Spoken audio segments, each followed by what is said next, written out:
کہ اسلام کی اصل تعلیمات پر جو پردے دور ملوکیت میں پڑ گئے تھے، اسلام کی اصل تعلیمات تو دور خلافت راشدہ کی تھی. اسلام کا آئیڈیل نظام تو وہ تھا کہ دور فاروقی میں سفیر آیا ہے ایران کا، اس نے پوچھا اینا ملککم، تمہارا بادشاہ کہاں؟ اسے جواب ملا لیس لنا ملکن بل لنا امیرون، ہمارا کوئی بادشاہ نہیں ہے، ہمارا تو ایک امیر ہے، امیر المومنین ہے ہمارا. بھئی وہ کہاں ہے؟ کوئی محل نظر نہیں آ رہا ہے اس چھوٹی سی بستی کے اندر. وہ ہمارے فاروق رہتا کہاں ہے جس کے نام سے تھرا رہے ہیں شہنشاہوں کے ایوان، لرزہ طاری ہے جس کے نام سے، رہتا کہاں؟ بتایا گیا کہ بیت المال کے کچھ اونٹ گم ہو گئے تھے، ہمارا وہ خلیفہ ان کو تلاش کرنے باہر گیا ہوا ہے. وہ کسی کو ساتھ لے کر گیا ہوگا کہ پہچان تو سکے.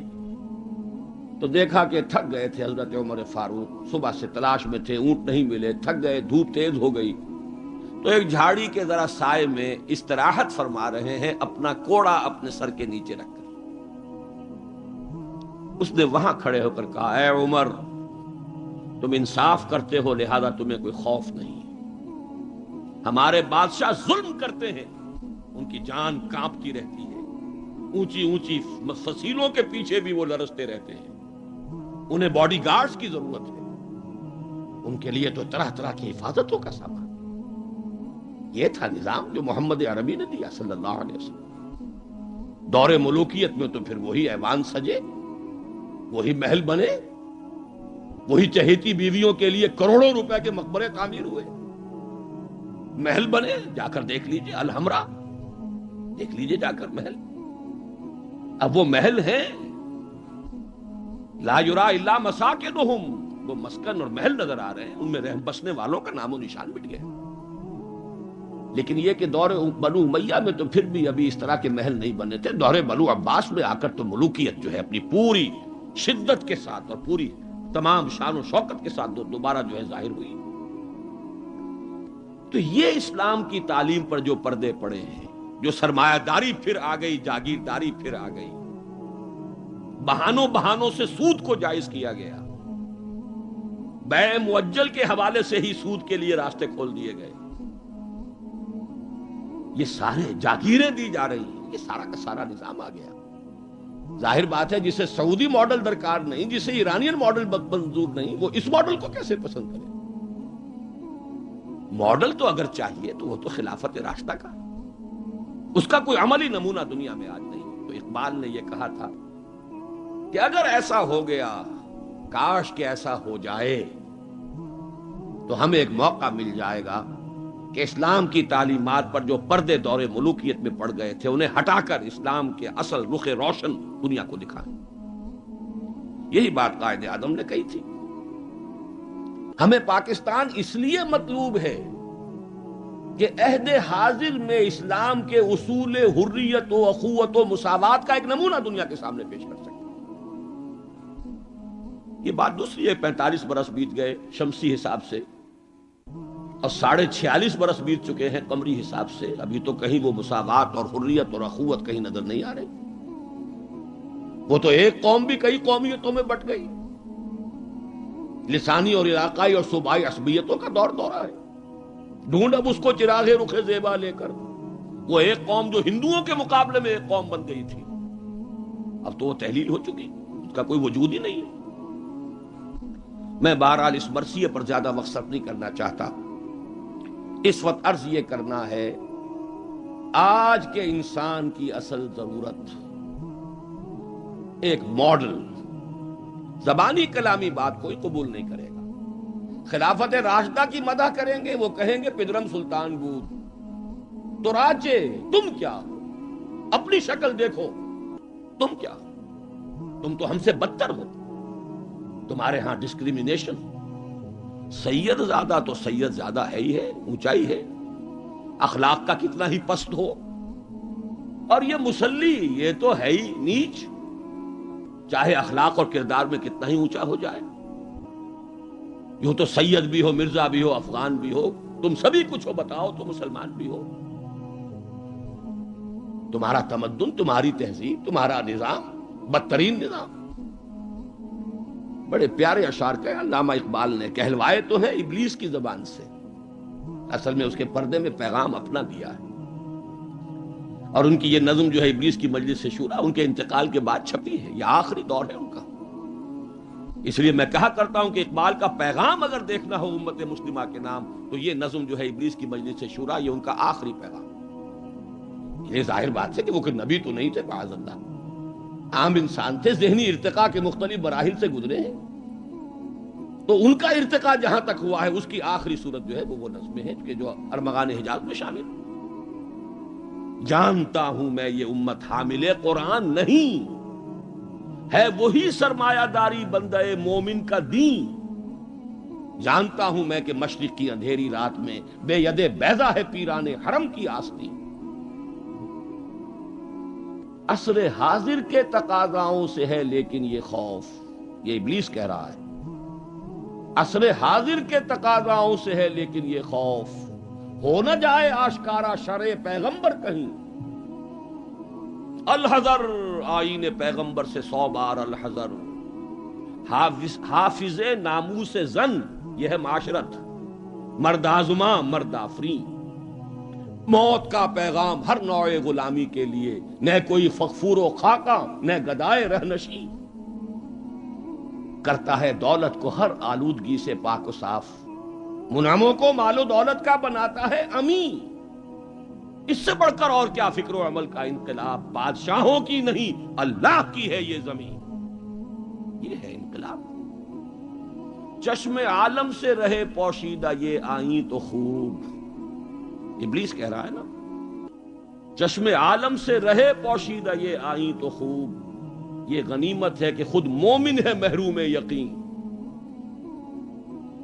یہ ماڈل آج کے انسان کی اصل ضرورت ہے۔ اب میں آپ کو بتاتا ہوں نبی اکرم صلی اللہ علیہ وسلم نے یہ ماڈل دیا کہ نہیں دیا۔ حضور صلی اللہ علیہ وسلم کا یہ ماڈل آج دنیا کا ہر باشعور انسان یہ ماننے پر مجبور ہے کہ آئیڈیل ماڈل، بدترین دشمنوں نے اقرار کیا۔ ایم این رائے 1920 میں لیکچر دیا اس نے، ہسٹوریکل رول آف اسلام، لاہور میں دیا، وہ کتاب اب بھی بھارت میں چھپتی ہے۔ اس نے کہا کہ تاریخ انسانی کا عظیم ترین انقلاب وہ ہے جو محمد نے برپا کیا صلی اللہ علیہ وسلم۔ گاندھی نے 1937 میں جب پہلی مرتبہ ہندوستان میں انگریزوں نے ہمیں کچھ تھوڑی سی سیلف گورنمنٹ دینی شروع کی تھی، 35 کا ایکٹ جو ہے گورنمنٹ آف انڈیا ایکٹ 1935، اس کے نتیجے میں پھر الیکشنز ہوئے سن 36 میں، اور پھر وزارتیں بنی اور پورے ہندوستان میں کانگریس کی وزارت۔ ہریجن میں مقالہ لکھا گاندھی نے اور اپنے ان وزیروں کو کہا، ہدایت کی کہ ابو بکر اور عمر کے ماڈل کو سامنے رکھنا۔ میں تمہارے سامنے ابو بکر اور عمر کی مثال پیش کروں۔ مجھے ایک واقعہ اور یاد آیا ہے، یہ تو چیز چھپی ہوئی ہے، ہریجن کا مقالہ ہے، اس کو تو کوئی شخص ویریفائی کر سکتا ہے۔ ایک واقعہ جو ہے یہ ایک روایت ہے۔ میں جب پہلی مرتبہ حیدرآباد دکن گیا تھا، یہ آج سے کوئی 10 سال پہلے کی بات ہے، وہاں ایک مولانا ابوالکلام آزاد انسٹیٹیوٹ ہے، اس میں میری ایک تقریر تھی، کھچا کھچ بھرا ہوا ہال۔ ایک صاحب جو گورنر رہے تھے، پرانے کانگریسی بوڑھے 80 برس کی عمر کے گورنر رہے تھے بہار کے، بھی نام مجھے اس وقت ذہن سے اتر گیا ہے، وہ ان کی صدارت تھی۔ وہاں میں نے تقریر کی مولانا ابوالکلام آزاد مرحوم کے ایک زندگی کے بارے میں، اب اس کا تفصیل میں یہاں بیان نہیں کروں گا۔ تو ایک صاحب جو وہاں ریٹائر ہوئے تھے عثمانیہ یونیورسٹی سے as head of the political science department, وہ مجھ سے ملے۔ انہوں نے ایک تو مجھے یہ کہا کہ آج تک ابوالکلام کے بارے میں اگرچہ میں نے 20 لوگوں کو پی ایچ ڈی کرا دی ہے مولانا ابوالکلام آزاد کی زندگی اور ان کے خیالات، افکار، نظریات، ان پر 20 کو میں نے پی ایچ ڈی کرائی ہے اپنی نگرانی میں، لیکن اتنا کلیئر کانسیپٹ میرے سامنے ابوالکلام کا آج تک نہیں تھا۔ اور وہ 2 جملے میں بیان کر دیتا ہوں۔ میں نے یہ کہا کہ ابوالکلام کی زندگی کے 2 دور تھے، 1912 سے لے کر کا اور 1920 تک کا ابوالکلام یہ تسلسل تھا تحریک شہیدین کا. سید احمد بریلوی رحمت اللہ علیہ اور شاہ اسماعیل شہید رحمہ اللہ، ان کی جو تحریک جہاد تھی اس کا معنوی تسلسل ہے ابو الکلام الہلال اور البلاغ والا ابو الکلام. لیکن پھر 1920 میں اس نے ہمت ہار دی، ماحول سے تعاون نہیں ملا، مخالفت ہوئی علماء کی طرف سے. اس کھاتے کو بند کر کے حزب اللہ کا کھاتا، حکومت الہیہ کے قیام کی جد و جہد، یہ چیپٹر کلوز کیا ابو الکلام. 1920 سے لے کر اور پھر 1958 تک، اپنے انتقال تک کا یہ جو دور ہے ابو الکلام کا، یہ ہے 1857 کی جنگ آزادی کا تسلسل. اگر آپ کے ذہن میں اپنی پچھلی صدی کی یہ دو تحریکیں ہوں، 1930 کی جو تحریک تھی 1830 کی، 1826 سے لے کر 1831 میں پھر شہادت ہوئی ہے بالا کوٹ میں، یہ جو تحریک تھی اس کا تسلسل ہے الہلال اور البلاغ والا ابو الکلام. 1857 میں جنگ آزادی تھی، انگریز کے خلاف بغاوت، اسے غدر کہتے تھے، اب جنگ آزادی کہتے ہیں. انگریزی دور میں ہم نے جب تاریخ پڑھی تھی تو وہ غدر کے نام سے تھی. اس میں ہندو اور مسلمان دونوں شریک تھے، متحدہ جد و جہد تھی انگریز سے نجات پانے کی. تو ابو الکلام کی 1920 کے بعد سے لے کر باقی زندگی جو ہے وہ در حقیقت مانوی تسلسل ہے اس جنگ آزادی کا جو 1857 میں لڑی گئی اور ناکام ہو گئی. ناکام تو وہ بھی ہو گئی، تحریک شہیدین بھی ناکام، 1857 کی جنگ آزادی بھی ہو گئی. بہرحال انہوں نے ایک بات تو یہ بتائی، اور مجھے اصل میں جو یاد آیا تھا معاملہ وہ ان کے ایک اور قول کا تھا. 1917 میں وہ کہتے ہیں کہ میں علی گڑھ میں پڑھتا تھا. اس وقت تک وہ صرف ایک کالج تھا، ابھی یونیورسٹی نہیں بنا تھا، اور ہاسٹل میں میں رہتا تھا. تو ایک روز شور مچ گیا، گاندھی جی آئے، گاندھی جی آئے، گاندھی جی آئے. گاندھی ابھی نئے نئے آئے تھے ساؤتھ افریقہ سے، اور وہ گویا کہ انڈیا کے پولیٹیکل ہورائزن پر ابھی وہ ایک رائزنگ سن کی حیثیت سے تھے. شور مچ گیا، گاندھی جی آئے، گاندھی جی آئے. خیر وہ ہم نے ان کو گھیر لیا، کہا کچھ خطاب کیجیے. ان کا خطاب نہیں، میں تو صرف دیکھنے آیا تھا. اور وہ گیا تھا، پہلے حاضری دی تھی سر سید کی قبر پر. پھر اس نے کہا میں آپ لوگوں کو ایک تو خوشخبری دیتا ہوں، آپ کے کالج کے یونیورسٹی بننے کا فیصلہ ہو گیا ہے، چارٹر آپ کی یونیورسٹی کا منظور ہو گیا ہے. آپ کو معلوم نہیں ہوگا، میں آپ کو خوشخبری دے رہا ہوں. لیکن ایک بات میں آپ سے اور کہتا ہوں، لوگ ہم پر خوش ہو گئے. اگر آپ کا کالج یا آپ کی یونیورسٹی ایک عمر پیدا کر دے تو بہت بڑا احسان ہوگا نو انسان. لیکن مجھے یقین ہے آپ عمر پیدا نہیں کر سکتے، اس لیے کہ میں آپ کے ہاسٹلوں میں چکر لگا چکا ہوں. وہاں قالین بچھے ہوئے ہیں، وہاں عیش اور آسائش کے سامان ہیں. اس ماحول میں عمر پروان نہیں چڑھتا. میں یہ سمجھتا ہوں کہ علامہ اقبال نے جو اشعار لکھے ہیں شاید یہ واقعہ ہی ہو کہ جو اس کی تحریک بنا ہو. تیرے صوفے ہیں افرنگی، تیرے قالی ہیں ایرانی، لہو مجھ کو رلاتی ہے جوانوں کی تن آسانی. تو معلوم ہوا کہ یہ عمر کا وہ مقام گاندھی کی نگاہ میں تھا. اور پھر سن 1937 میں 20 برس بعد وزیروں کو کہا ہے کہ ابو بکر اور عمر کو اپنے سامنے ماڈل کی حیثیت سے رکھو. ایچ جی ویلز نے کہا ہے اگرچہ حضور کی ذاتی زندگی پر، خاص طور پر ازدواجی زندگی پر بڑے رقیق حملے کیے، لیکن پھر اس نے جب حجۃ الوداع کے ذکر پر آتا ہے concise history of the world میں، اس کا پرانا آپ کو کوئی ایڈیشن تلاش کرنا ہوگا، نئے ایڈیشن میں سے یہ پیسیجز نکال دیے ہیں نئے ایڈیٹرز نے. لیکن یہاں کی یونیورسٹی سے میں نے نکلوا کر ایک دفعہ ویریفائی کیا تھا، چونکہ مجھے تو بہت پرانے یہ الفاظ یاد تھے، لیکن پھر میں نے انہیں تازہ کیا کراچی یونیورسٹی کی لائبریری سے. اس میں وہ لکھتا ہے، وہ حضور کے خطبے کے الفاظ نقل کر کے، لا فضل لعربی علی عجمی ولا لعجمی علی عربی ولا لاحمر علی اسود ولا لاسود علی احمر الا بالتقوی کلکم بنو آدم وآدم من تراب.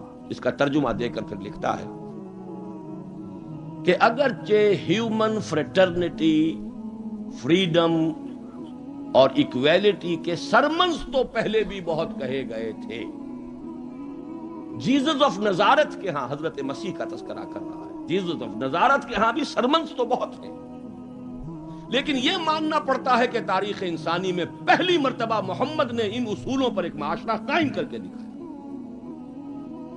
اس سے بڑا ٹریبیوٹ کیا ہوگا؟ اور دشمن ہے، ذاتی اعتبار سے حملے کر رہا ہے، رقیق حملے کر رہا ہے، استہزاء کر رہا ہے یہ تعدد ازدواج کا، لیکن یہ بات ماننے پر مجبور ہے کہ انسانی تاریخ میں پہلی مرتبہ انسان کی حریت، اخوت اور مساوات کے اصولوں پر مبنی ایک نظام قائم کیا محمد صلی اللہ علیہ وسلم. اور نوٹ کیجئے یہی 3 الفاظ قائد اعظم نے استعمال کیے تھے. ہم پاکستان اس لیے چاہتے ہیں کہ عہد حاضر میں اسلام کے اصول حریت و اخوت و مساوات کا ایک نمونہ دنیا کو دکھائے. اسی طرح پھر ڈاکٹر مائیکل ہارٹ کی دی 100 مشہور کتاب ہے. بہرحال یہ ماڈل، یہ رحمت محمد الرسول اللہ صلی اللہ علیہ وسلم انسان کو عطا کر چکے ہیں، اور اپنے تو بہرحال مدح کریں گے ہی. اپنوں کی تو آنکھ محبت اور عقیدت کی آنکھ ہے، لیکن میں نے یہ گواہیاں دی ہیں اغیار کی، دشمنوں کی. اب آئیے دوسری آیت کی طرف. لقد کان لکم فی رسول اللہ اسوۃ حسنہ. یہاں خطاب ہو رہا ہے تمہارے لیے اللہ کے رسول کی زندگی میں، اللہ کے رسول کی شخصیت میں ایک عمدہ نمونہ ہے. پہلے تو غور کیجئے لکم سے مراد کیا ہے. یہاں خطاب مسلمانوں سے ہے، یہاں پوری نوع انسانی سے نہیں ہے. یہ فرق ہے، نوٹ کر لیجئے. پہلی آیت کے مقابلے میں خطاب کا رخ اس آیت میں یہ محدود ہے، مسلمانوں کی طرف خطاب. اے مسلمانوں، تمہارے لیے رسول کی شخصیت میں ایک عمدہ نمونہ ہے. آپ کہیں گے کس دلیل سے یہ کہہ رہے ہیں؟ اسی آیت کا جو دوسرا ٹکڑا ہے وہ عام طور پر پڑھا نہیں جاتا. لقد کان لکم فی رسول اللہ اسوۃ حسنۃ لمن کان یرجو اللہ والیوم الآخر وذکر اللہ کثیرا. اس شخص کے لیے اسوہ ہے حضور کی زندگی اور شخصیت جو 3 شرطیں پوری کرے. جیسے کہ قرآن مجید خود اپنے بارے میں کہتا ہے ہدی للناس شہر رمضان الذی انزل فیہ القرآن ہدی للناس وبینات من الہدی والفرقان. لیکن سورہ بقرہ ہی کے شروع میں کہتا ہے ہدی للمتقین. ستیارتھ پرکاش کے مصنف نے سوامی دیانند سرسوتی نے تو اعتراض کیا تھا اس پر. 14واں باب، بدنام زمانہ 14واں باب یاد ہوگا. اس کا حل کیا ہے اس اشکال کا؟ قرآن اپنی جگہ ہدایت ہے پوری نوع انسانی کے لیے تا قیام قیامت، لیکن اس سے استفادہ وہی کرے گا جس میں استفادے کی پیاس اور طلب. پیاس ہی نہیں، بہترین مشروب رکھ دیجئے، پیے گا نہیں انسان. بھوک نہیں، بیماری کی وجہ سے ذائقہ منہ کا خراب ہے. آپ نے دیکھا ہوگا ماؤں کو بیچاریاں بچوں کی کیسی کیسی خوش آمدیں کرتی ہیں، بیٹے کچھ کھا لو، یہ کھا لو، وہ کھا لو، یہ، لیکن اس کا منہ کا ذائقہ بگڑا ہوا کچھ نہیں کھاتا، بھوک مری ہوئی ہے کچھ نہیں کھاتا. تو جس میں ہدایت کی طلب نہیں ہوگی قرآن اس کو ہدایت نہیں دے گا. اپنی جگہ ہدی للناس، استفادے کے لیے شرط ہے، پیاس ہو طلب ہو تب. اسی طرح حضور کی زندگی اسوہ کاملہ، اپنی جگہ مکمل ہر اعتبار سے، لیکن اس سے استفادہ کرنے کے لیے 3 شرطیں ہیں. لقد کان لکم فی رسول اللہ اسوۃ حسنۃ لمن کان یرجو اللہ والیوم الآخر وذکر اللہ کثیرا. اس کے لیے اسوہ ہے کہ جو اللہ سے ملاقات کا امیدوار ہے، یوم آخرت پر یقین رکھتا ہے، حساب کتاب کا یقین ہے، اور اللہ کا ذکر کرتا ہو کثرت کے ساتھ، اس کے لیے اسوہ. بہت اہم ہے یہ نقطہ جو عام طور پر اس آیت کا دوسرا ٹکڑا جو ہے وہ سنایا ہی نہیں جاتا. لقد کان لکم فی رسول اللہ اسوۃ حسنۃ لمن کان یرجو اللہ والیوم الآخر وذکر اللہ کثیرا اللہم ربنا اجعلنا منہم. اے اللہ ہمیں ان لوگوں میں شامل فرما جو ان 3 شرطوں کو پورا کر کے اور محمد الرسول اللہ صلی اللہ علیہ وسلم کی اسوہ حسنہ سے استفادہ کر سکے۔ اب نوٹ کیجئے حضور کا یہ اسوہ نمونہ کس کس پہلو سے ہے۔ اس میں بھی ذرا 3 مراحل آئیں گے۔ سب سے پہلے یہ کہ ایک فرد کی حیثیت سے اسوہ کاملہ،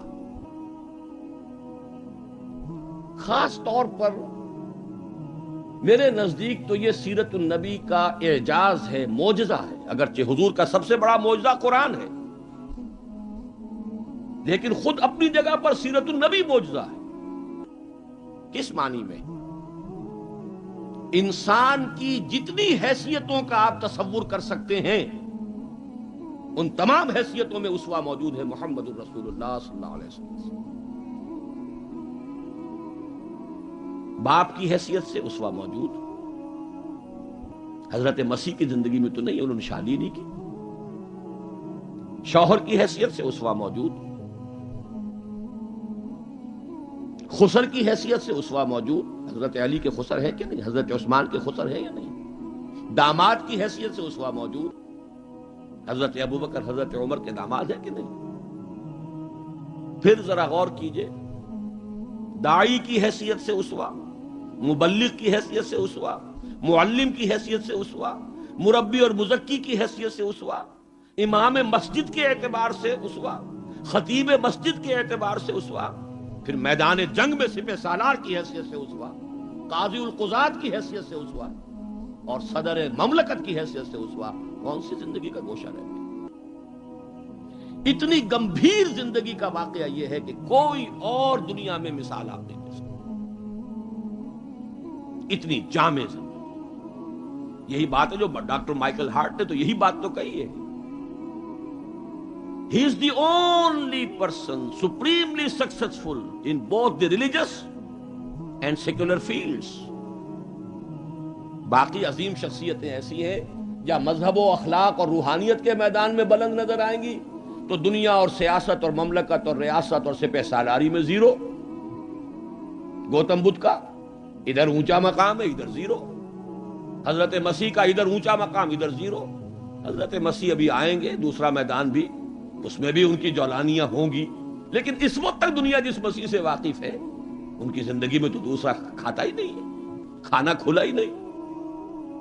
اور ادھر آئیے، سکندر اعظم کہاں میکڈونیا سے چلا ہے اور بیاس تک پہنچ گیا ہے 3 سال کے اندر اندر، لیکن روحانیت اور مذہب اور اخلاق کے معاملے میں زیرو سے کام نہیں چلتا، کوئی مائنس ویلیو لانی پڑے گی۔ اسی طرح اٹیلا، اسی طرح چنگیز خان۔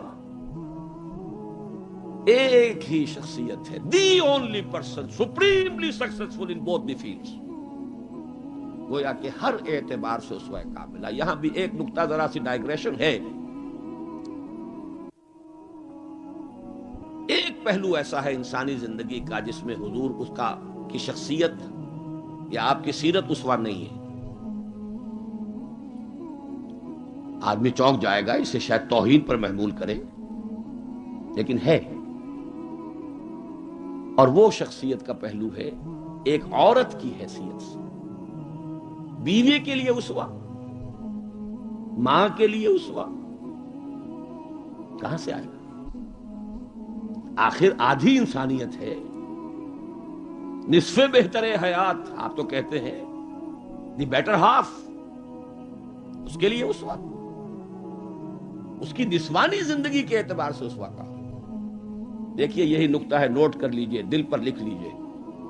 یہی وجہ ہے کہ جس سورہ مبارکہ میں یہ آیت آئی ہے لَقَدْ كَانَ لَكُمْ فِي رَسُولِ اللَّهِ أُسْوَةٌ حَسَنَةٌ، اسی میں فرمایا گیا اے نبی کی بیویوں تمہیں اسوہ بننا ہے پوری نوع انسانی۔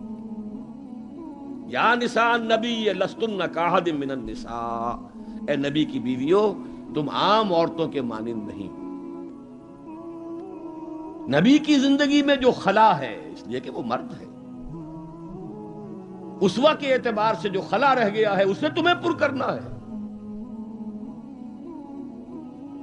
انما یرید اللہ لیذھب عنکم الرجس اہل البیت ویطہرکم تطہیرا، اللہ چاہتا ہے کہ تم سے ہر طرح کی گندگی آلائش کو خوب دھو کر پاک کر دے، تطہیر جتنا کہ تطہیر کا حق ہے بتمام و کمال تمہاری شخصیتوں میں پورا ہو جائے، اس لیے کہ تم پوری امت کے لیے، نوع انسانی کے لیے اسوا کی وہ کمی کے جو سیرت محمدی میں ہے صلی اللہ علیہ وسلم، اس خلا کو پر کرنے والی بنو گی۔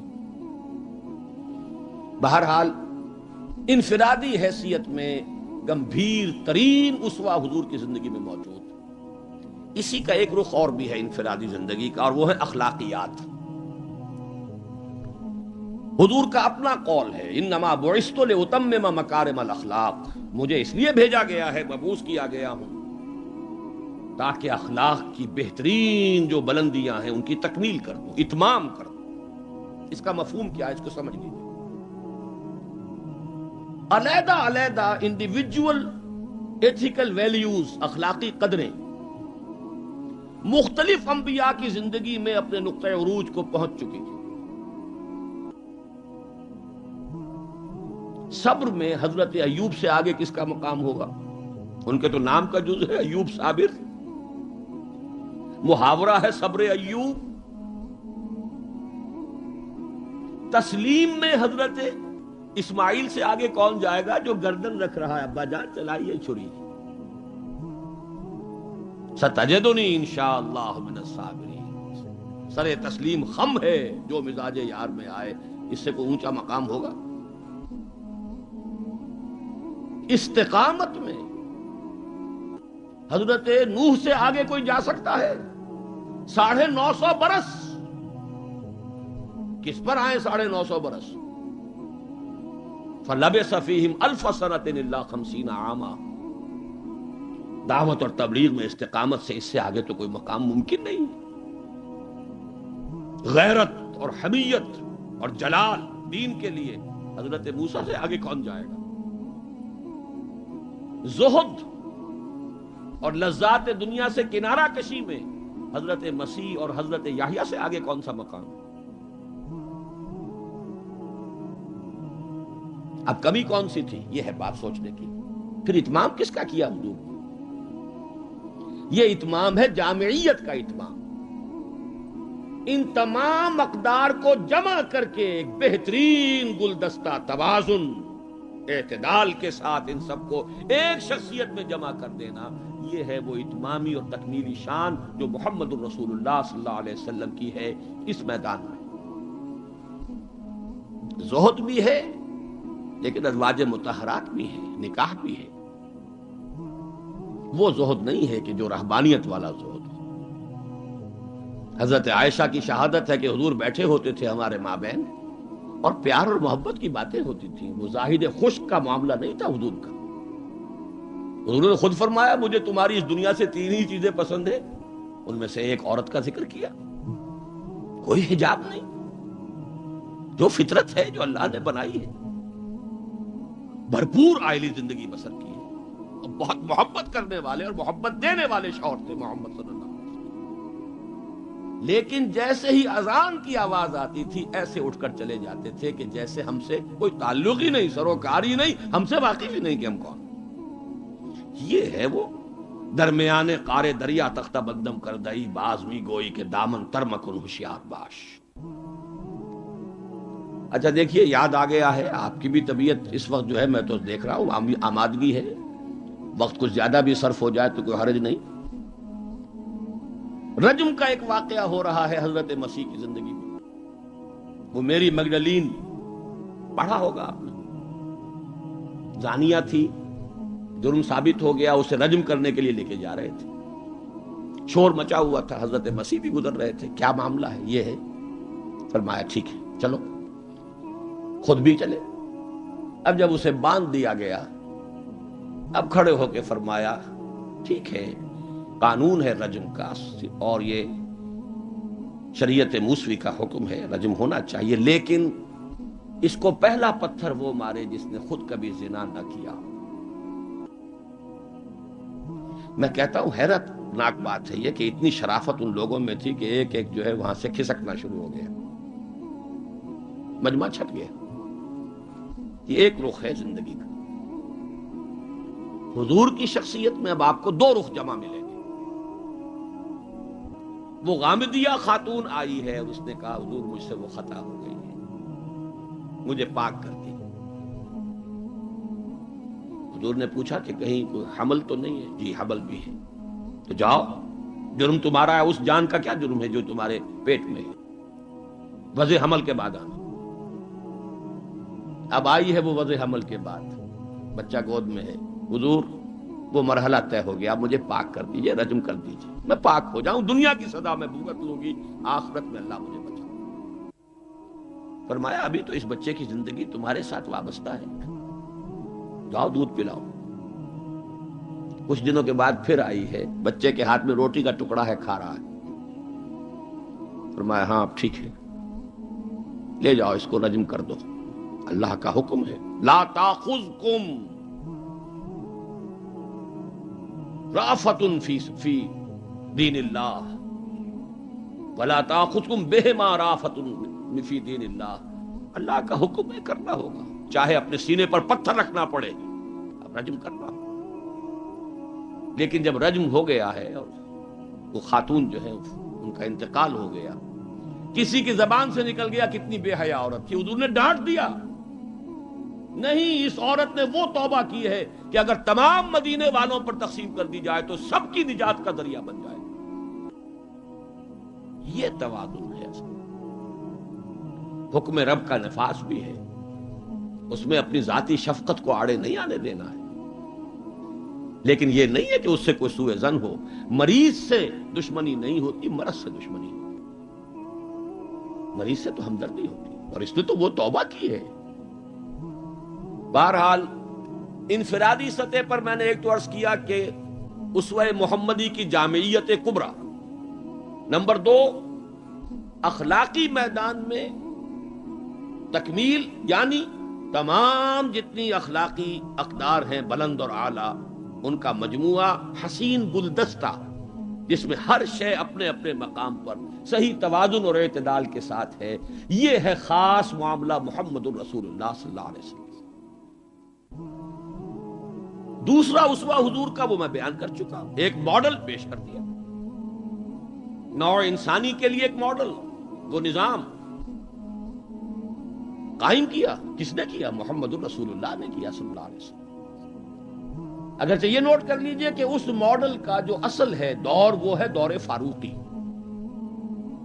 یہاں بھی کہیں آپ یہ نہ کہیں توہین کر رہا، دور نبوی نہیں ہے اس کا ماڈل۔ کیوں؟ حضور کی حیات طیبہ میں تو ابھی انقلابی عمل جاری تھا، ریولوشنری پروسیس تھا اپنے پورے جوبن کے اوپر، نظام قائم ہوا اور آپ کا انتقال ہو گیا، بلکہ آپ نے خود چوز کیا ہے۔ اللہم فی الرفیق الاعلیٰ، اے اللہ بس میرا کام پورا ہو گیا، اب میں مزید یہاں رہنے کو تیار نہیں۔ خود خطبہ دیا آپ نے، بلکہ اسے اگر سوء ادب نہ سمجھا جائے تو میرے دل میں تو ایک بات ہے کہ اگر حضور کے قدموں میں اللہ نے پہنچا دیا میدان قیامت میں یا عالم آخرت میں، تو شکوہ کروں گا کہ حضور آپ نے جلدی کی۔ ابھی جو عرب ایمان لائے تھے یدخلون فی دین اللہ افواجا، ابھی ان کی کچھ اور تربیت آپ فرماتے، کچھ اور دن آپ دنیا میں قیام فرماتے۔ چوائس ہوتا ہے نبی کا، یہ تو حضور کی حدیث ہے۔ انبیاء کا معاملہ خاص ہے کہ جب وقت آ جاتا ہے اس وقت انہیں چوائس دے دیا جاتا ہے، ابھی مزید رہنا چاہتے ہیں تو رہیے، اور اگر واپس آنا چاہتے ہیں تو ٹھیک ہے، آپ کا وہ وقت جو ہے ہو چکا۔ اسی پر تو حضور نے فرمایا تھا مرض وفات میں جب ذرا سا وقفہ ہوا ہے اور افاقہ ہوا ہے، حضرت ابوبکر نماز پڑھا رہے تھے مسجد نبوی میں، اور حضور پھر اپنے اس افاقے کی وجہ سے حضرت علی اور حضرت عباس رضی اللہ تعالی عنہما کے کندھوں پر اپنا ایک ایک ہاتھ دست مبارک رکھ کر مسجد میں تشریف لائے ہیں۔ حضرت ابوبکر ہٹنے لگے پیچھے، جب آپ امامت فرمایا آپ نے اشارے سے کہا نہیں تو میں امامت کروں۔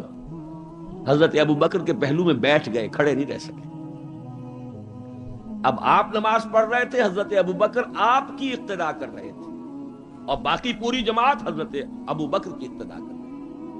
یہ خاص نماز ہے، یہ ایک ہی نماز ہے بس جو اس رنگ میں پڑھی گئی۔ اس نماز کے بعد آپ نے خطبہ دیا۔ اللہ نے اپنے ایک بندے کو یہ اختیار دیا ہے، چاہے وہ دنیا میں رہے اور چاہے وہ واپس آ جائے، بندے نے اللہ کی طرف لوٹنے کو قبول کر لیا۔ حضرت ابو بکر رو پڑے، باقی صحابہ نہیں سمجھے کہ یہ تو ایک خاص بات کہی جا رہی ہے، کسی اور کی حکایت ہے، کیا ہے۔ حضرت ابو بکر رو پڑے، سمجھ گئے کہ معاملہ کیا ہے۔ اب آپ نے فیصلہ کر لیا مراجعہ۔ بہرحال میں یہ عرض کر رہا تھا کہ حضور کی حیات طیبہ بہت گمبھیر انقلابی عمل ہے جو اس کے اندر چھایا ہوا ہے۔ اس میں پھر ابھی اس نظام کی برکات جو ہیں وہ نمایاں نہیں ہے، موجود ہیں، نمایاں نہیں ہے۔ اسی طرح حضرت ابو بکر کے کل 2.25 سال، اور وہ بھی جس انقلاب کی تکمیل حضور نے کر دی تھی، اس کے خلاف جو کاؤنٹر ریولوشنری موومنٹس اٹھی ہیں، ان کو کرب کرنے میں سارا وقت صرف ہو گیا۔ مسیلمہ کذاب اٹھ کھڑا ہوا ہے، فلاں جو ہے یہ نبیہ بن کر دعوے دار بن کر کھڑی ہو گئی ہے، اس نبی اور نبیہ کا نکاح بھی ہو گیا ہے، ایک طوفان۔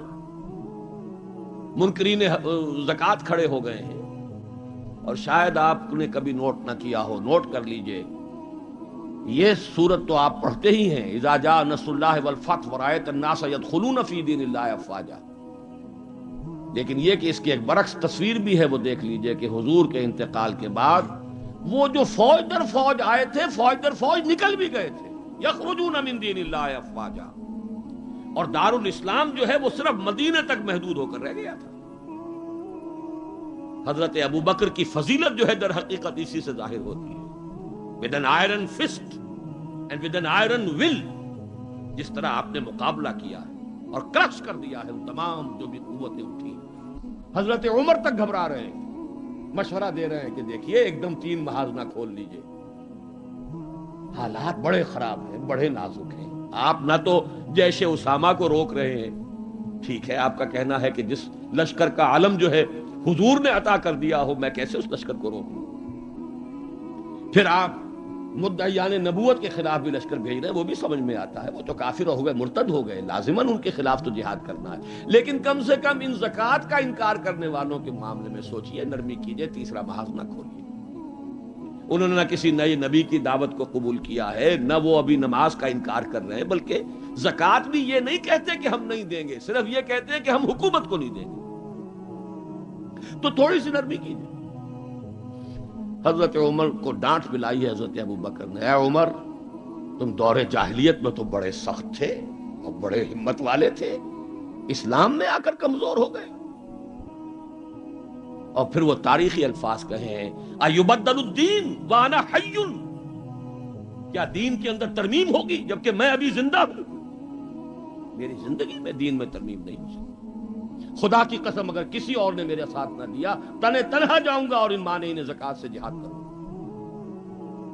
یہ آئرن ول اور آئرن فسٹ، ابو بکر رقیق القلب نحیف الجثہ انسان۔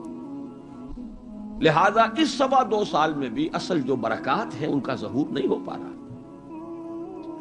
اصل میں جسے انگریزی میں آپ کہتے ہیں للی ان بلوم، یہ گلاب کا پھول پوری طرح کھل کر جو سامنے آیا ہے، وہ دور فاروقی ہے رضی اللہ تعالی عنہ، اس کی وہ شانیں ہیں۔ وہ سفیر کا واقعہ سنا چکا ہوں، حریت کا معاملہ دیکھیے کہ سعد ابن ابی وقاص کے بارے میں پرچہ نویس نے اطلاع دی ہے ایران سے، گورنر ہے ایران کے حضرت سعد ابن وقاص، اور گورنر اس لیے ہیں کہ خود فاتح ایران ہیں، یہ ریوڑیوں کی طرح بٹی ہوئی گورنریاں نہیں ہیں کہ اس کو دے دو اس کو دے دو، جس کو چاہو دے دو، خود فاتح ایران سعد ابن ابی وقاص۔ اور آدمی کون ہے وہ؟ ایک ہی انسان ہے جس کے بارے میں حضور نے فرمایا، اے سعد تم پر میرے ماں باپ قربان۔ غزوہ احد میں جب لرغہ کیا ہے کفار نے اور حضور کو شہید کرنے کے لیے سر توڑ کوشش کی ہے، اس وقت تیر اندازی کر رہے تھے حضرت سعد ابن ابی وقاص رضی اللہ تعالیٰ عنہ، یکی از عشرہ مبشرہ۔ اس وقت حضور نے کہا تھا تیر چلائے جاؤ اے سعد، تم پر میرے ماں باپ قربان۔ وہ سعد ہیں کہ پرچہ نویس نے اطلاع دی ہے کہ سعد نے اپنے گھر کے باہر ایک ڈیوڑی بنا لی ہے، دربان کھڑا کر دیا ہے، حضرت بلال کو بھیجا ہے، خط میں ڈانٹ دی ہے، لیکن بلال کو حکم تھا کہ پہلے جا کر ڈیوڑی کو آگ لگا دینا، پھر یہ خط دینا سعد کو۔ نے آگ لگائی ہے، پھر پھر جا کر یہ خط دیا ہے. خط میں لکھا ہے سعد لوگوں کو ان کی ماں نے آزاد جنا تھا، تم نے انہیں اپنا غلام کب سے بنا دیا. حریت کا اس سے اونچا تصور کوئی ہوگا؟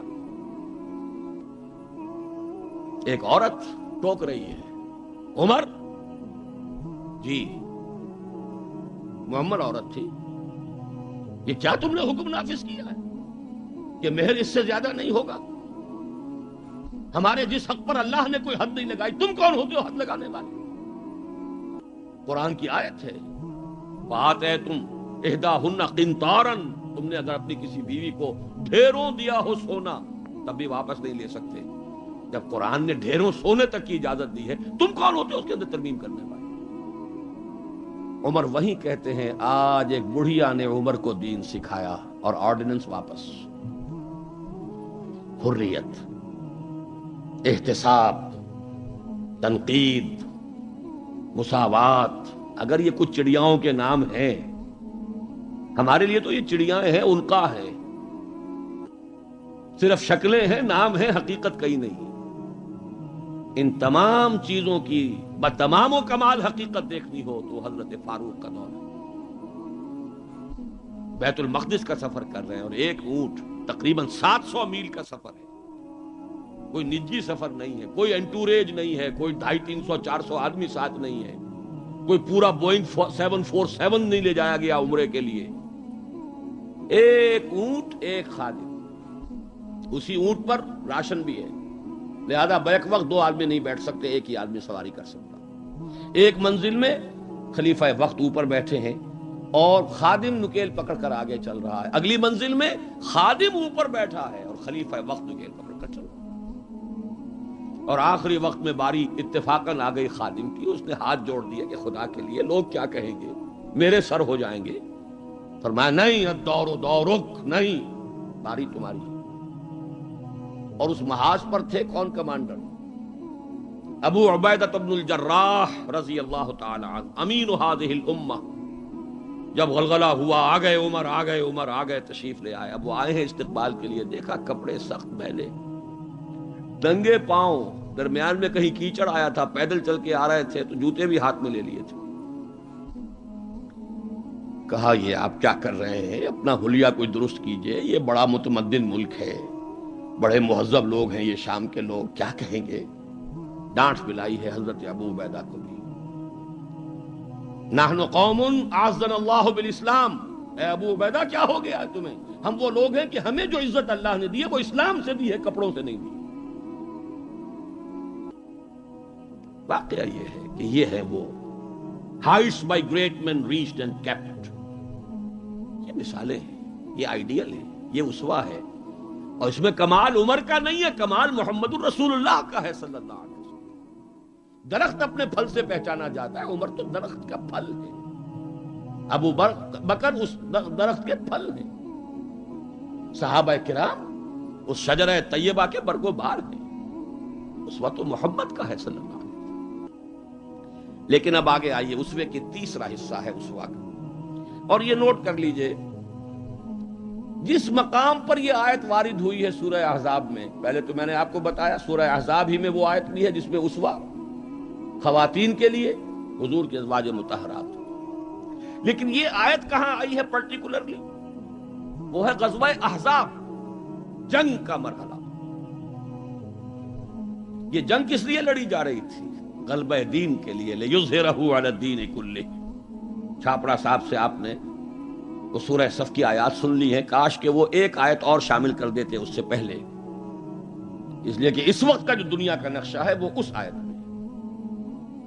یریدون لیطفئوا نور اللہ بافواہہم، یہ چاہتے ہیں کہ اللہ کے نور کو، اللہ کے اس نور کو اپنی منہ کی پھونکوں سے بجھا دیں. واللہ متم نورہ ولو کرہ الکافرون، اور اللہ تو اپنے نور کا اتمام فرما کر رہے گا چاہے کافروں کو کتنا ہی ناگوار ہو. هو الذی ارسل رسولہ بالہدی ودین الحق لیظہرہ علی الدین کلہ ولو کرہ المشرکون. اس کا ترجمہ آپ سن چکے ہیں. وہی ہے اللہ جس نے بھیجا اپنے رسول کو الہدی اور دین حق دے کر تاکہ غالب کریں اس کے کل دین پر، پورے کے پورے نظام زندگی پر، تمام کے تمام نظاموں پر، دینوں پر، چاہے مشرکوں کو کتنا ہی ناگوار ہو. اسی کے لیے جہاد کی پکار ہے. هل ادلکم علی تجارۃ تنجیکم من عذاب علیم تؤمنون باللہ ورسولہ وتجاہدون فی سبیل اللہ باموالکم وانفسکم. اسی کے لیے قتال کی ترغیب ہے. یہ اس پہلے حصے میں ہے. ان اللہ یحب الذین یقاتلون فی سبیلہ صفا کانہم بنیان مرصوص. تو حضور کا ایک اسوہ تو پوری نوع انسانی کے لیے ہے، وہ ماڈل جو آپ نے دکھا دیا، قائم کر کے نظام کی ایک مثال دنیا کے سامنے پیش کر دی. یہ ممکن ہے، قائم ہو سکتا ہے، یہ کہانی نہیں ہے، یہ تو تاریخ کا نصف النہار ہے. 5000 برس قدیم بات ہوتی تو کہتے پتہ نہیں ڈھکوسلا ہے، ہوا بھی ہے کہ نہیں ہوا. یہ تو عین ہسٹوریکل ایرا ہے، تاریخی حقائق ہیں، پوری دنیا مان رہی ہے. روز روشن نصف النہار پر سورج تاریخ کا ہے، جبکہ محمد رسول اللہ صلی اللہ علیہ وسلم نے یہ ماڈل پیش کیا جس کا کہ اقرار اور اعتراف دشمن کر رہے ہیں. تو وہ اسوہ تو ہے پوری نوع انسانی کے لیے. میں نے آپ کو نوٹ کرایا تھا لقد کان لکم. وہ اسوہ جو اس امت کے لیے ہے وہ کون سا اسوہ ہے؟ وہ اسوہ ہے وہ طریقہ کار جس سے کہ آپ نے وہ انقلاب برپا کیا. کیسے قائم کیا؟ منہج کیا تھا؟ منہاج کیا تھا؟ طریقہ کار کیا تھا؟ پہلے کیا کیا تھا؟ پھر کیا کیا تھا؟ اگلا قدم اٹھایا تو کیوں اٹھایا؟ پہلے نہیں اٹھایا تو کیوں نہیں اٹھایا تھا؟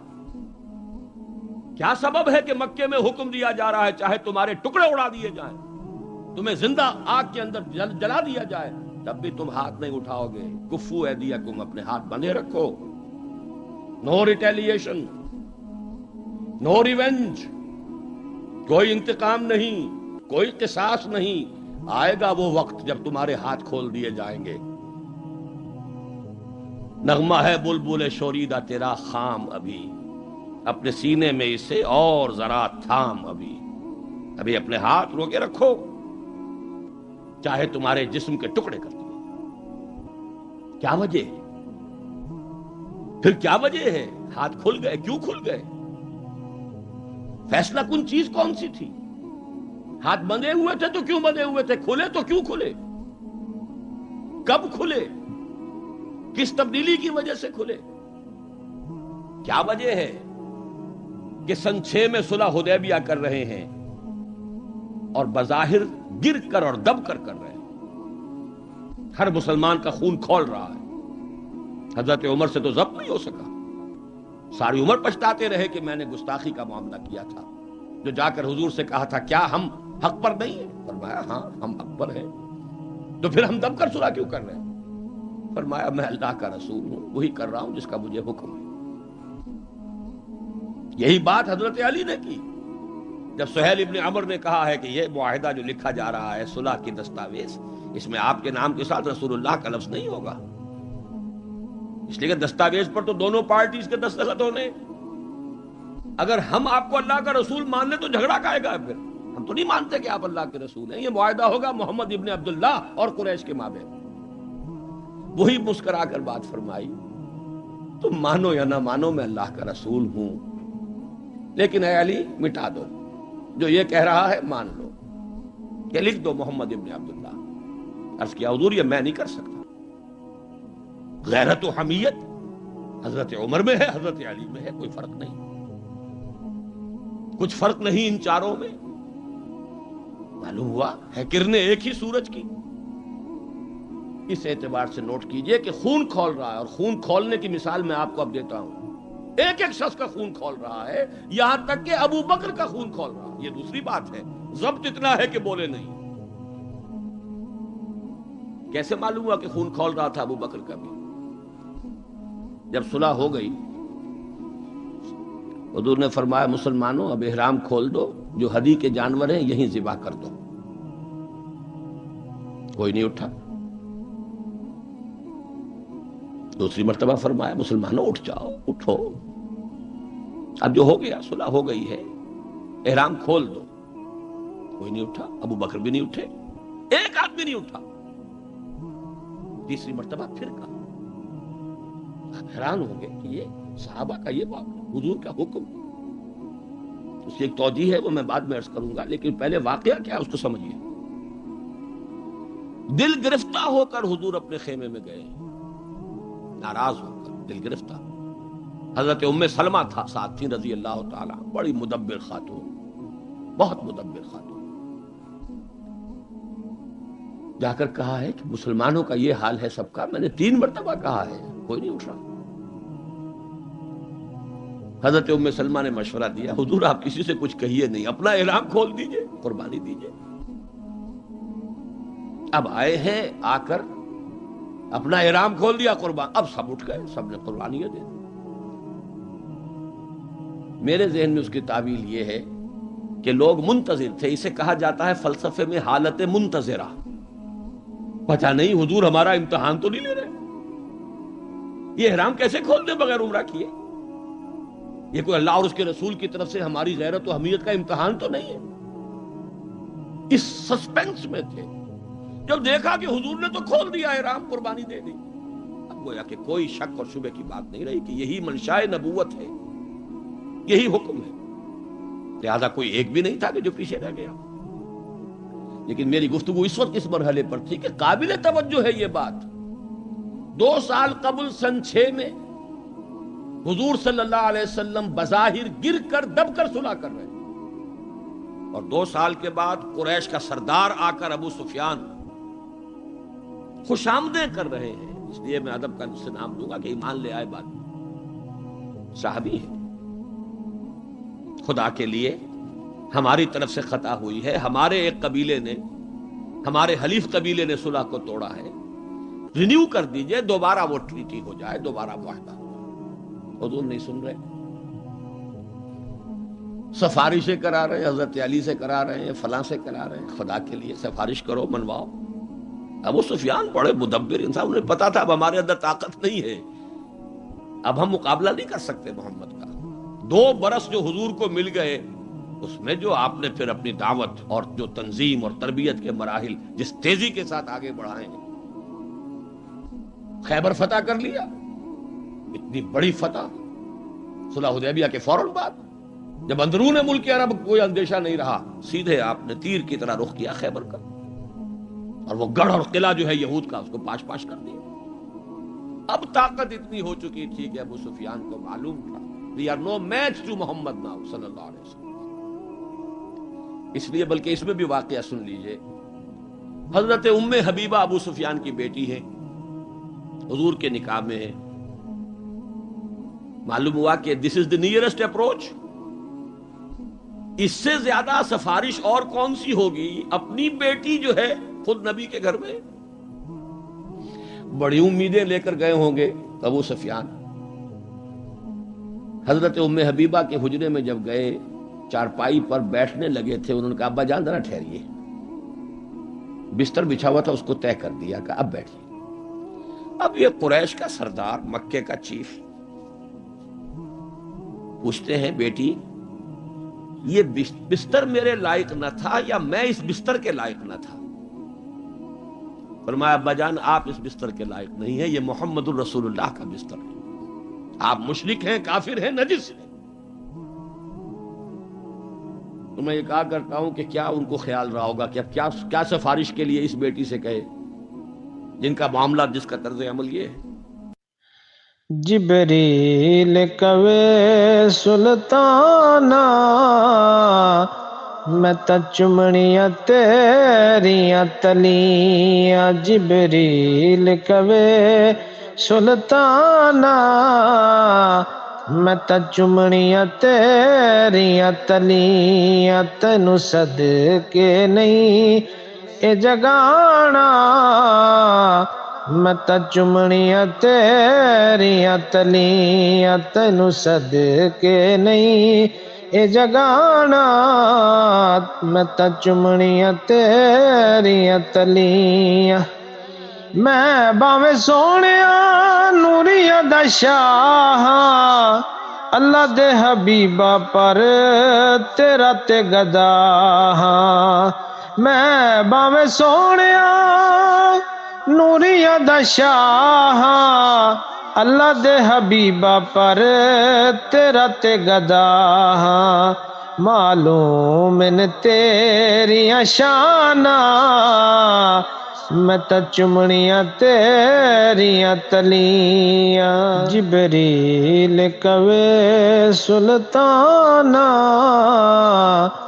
میں تا چمڑیاں تیریاں تلیاں، جبریل کوے سلطاناں، میں تا چمڑیاں تیریاں تلیاں، تینوں صدقے نہیں اے جگانا، میں تا چمڑیاں تیریاں تلیاں، تینوں صدقے نہیں اے جگانا، میں تا چمڑیاں تیریاں تلیاں، میں باویں سونیاں نوریاں دا شاہ، اللہ دے حبیبہ پر تیرا تے گدا ہاں، میں باویں سونیاں نوریاں دا شاہ، اللہ دے حبیبہ پر تیرا تے گدا ہاں، معلوم نے تیریاں شاناں، میں تا چمڑیاں تیریاں تلیاں۔